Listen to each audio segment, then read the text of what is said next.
going on, guys? Sam Adams here, and just a couple of minutes ago, EA actually ended their EA Play press conference with some Star Wars Battlefront 2 gameplay, which we will get into at the end of this video, but I wanted to recap everything that EA showed off at EA Play 2017, just to give you guys that missed it a little bit of a rundown. So right off the bat, they showed off Madden 18, which is getting kind of the FIFA treatment, is what I like to call it, where they're integrating a story into the Madden experience, where you are going to follow one player's rise through the ranks and to the NFL during your time playing Madden. Now, of course, this is just pretty much an additional campaign mode that's being added into Madden 18, and to be honest, I'm pretty happy about it because it does bring some innovation into the mix instead of just having your standard kind of mundane Madden experience every year. But they also mentioned that Madden is going to be looking better than ever thanks to the enhanced power of the Project Scorpio. They showed off a couple of textures on some shorts, some skin, all of that good stuff that they show the media whenever they want to make something look really, really great.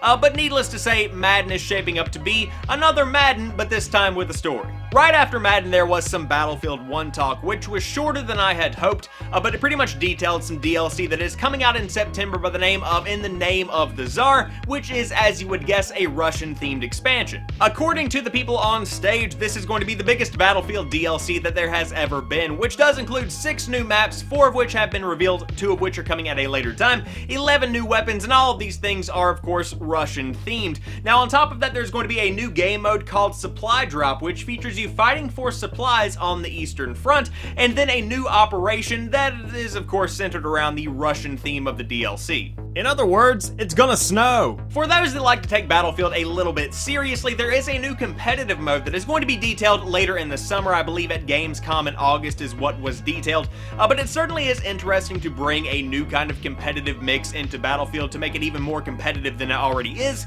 It will be interesting to see if that actually does end up panning out in a positive way for the franchise, but at least they are trying some new things. After that, Need for Speed Payback was shown off, and to be honest, it simply looks like more Need for Speed. Now, one cool thing I do want to mention here is the customization of cars. Pretty much the way that you can customize a car within the game is that you pretty much find an old junker that is collectible. And then as you work your way through the missions and, gain points and all that good stuff, you can upgrade the car and fix it up, and eventually you have a badass ride that originated as a rust bucket you found on the side of the road. So that sounds pretty cool. Aside from that, it's more Need for Speed. It really doesn't seem to be that innovative, but I really wasn't expecting much from Payback to begin with. The story does seem to be okay, but I'm expecting it to fall flat if I'm being honest with you. After that, we saw A Way Out, which was kind of like the focus on the indie, so to speak. This is coming to us from the creators of Brothers: A Tale of Two Sons, and it pretty much features 2 guys that are in prison and they want to get out, so they work together, and it follows their narrative as they escape, as they go about their lives, and there was so much damn story unveiled during the conference. I'm so frustrated right now about that. Now, one big part of this is that the creator of the game actually recommends that you play it via couch co-op, where you are literally sitting next to somebody on the couch playing the game.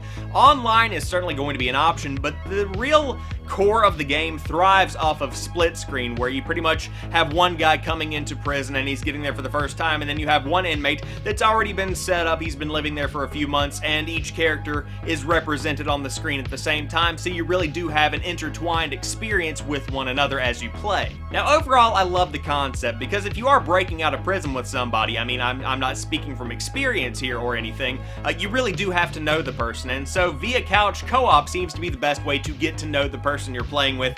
However, you are just going to have to accept the fact that you're going to have to play online with this kind of game, and I'm really not sure if that same kind of experience and feeling and emotion is going to transfer through the internet. In other words, I love the concept, but will the execution pan out? But directly after that, we saw BioWare's next big game, which has been talked about a pretty good bit over the course of the past couple of months, and that is going to be by the name of Anthem. There isn't much shown off in the trailer. However, what we can gather so far is that there is pretty much an us versus them scenario set up between the people within this city that is being protected by a giant wall and the dangers of the outside world that is not included within the wall. Whether that be just creatures or potential enemies, we don't really know yet, but it definitely does set up kind of an eerie vibe, and I'm really digging it, to be honest with you. It kind of mixes Destiny and Titanfall a bit. That's the kind of vibe that I was getting, but it also incorporates this really rustic and camp. It's a very strange game, but they did confirm more of it is going to be shown off at E3's briefing tomorrow afternoon. After that, we saw NBA Live 18, which of course is a franchise that took a hiatus to really find themselves. That's kind of how I like to look at it, because to be honest, whenever it comes down to NBA Live versus NBA 2K, everybody is choosing NBA 2K. I mean, I'm sorry, they just are. In general, after seeing the gameplay, it looks fine. I mean, it's a pretty decent looking NBA game, but the real draw for me is that there is now a street league as well as a professional league. So if you want to play on the court, you have the option to do that, but if you did want to play with some of the NBA's most notorious and famous players, I don't know if notorious is the right word to use there, but with some of the most famous NBA players on the street court, you can do that as well. Now, as somebody who's not really big into basketball, this doesn't really appeal much to me, but if it even gains a little bit of my interest, I'm sure that a lot of other people are really digging the new vibe and the new look of NBA Live. Now, it does come down to, will it be able to keep up with NBA 2K, and that is still yet to be seen. I think it's on the right path. I think that the franchise could make a comeback, but this is not going to be the one that really does overtake NBA 2K. At least I don't think it will be. And to wrap up the conference, we had some Star Wars Battlefront 2. Now, let me be very clear here.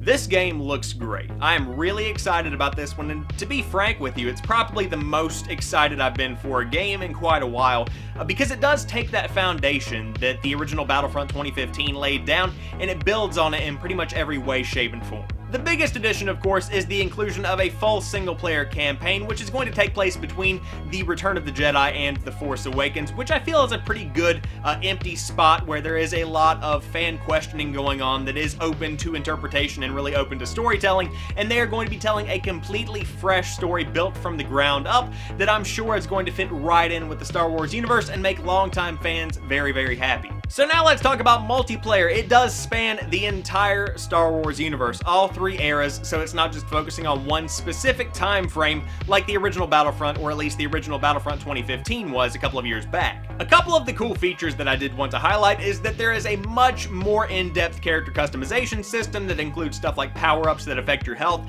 as well as weapon damage and things along those lines that I'm sure will take a ton of time to balance on the back end. But also, there was a big complaint from the community with the hero power-ups that were included with the first Battlefront, and that entire system has been overhauled to where it's now based on a point system, and pretty much it's not just Jedi that you're playing as. But what are you talking about? There was Han Solo in that one. Yes, there was. You know what I mean. There are droids, there are Jedi, there are a lot of different things that you can use your points on, so that makes things a little bit more interesting. Also, a big point here, all future DLC for Star Wars Battlefront 2 is going to be free. That's from day one all the way until the end of the game's life cycle.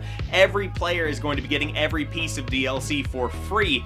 Now, the big question is, where is EA going to make their money? Because I guarantee you there is going to be some price to pay for all of this free DLC.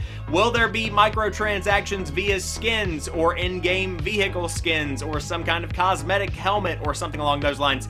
How are they going to make their money? Because I would be very shocked if this was how it looked on the surface. I mean, they have to make their money somehow. It's EA. And so with that, we have our EA Play 2017 recap. I hope you guys enjoyed my video. If I missed anything, be sure to leave it in the comments section down below for myself and others to become enlightened upon what's going on at E3 2017. But of course, throughout the rest of the weekend and the next week, I will be covering E3 2017 from right here. So be sure to click that subscribe button, click that notification button to be alarmed, not alarmed, alerted, that's a much better word, whenever I do upload a video that includes some new content. But as for right now, I'm going to go check out some more of that Star Wars Battlefront 2 gameplay because that stuff looks good. I will talk to you soon. Peace, and enjoy your E3.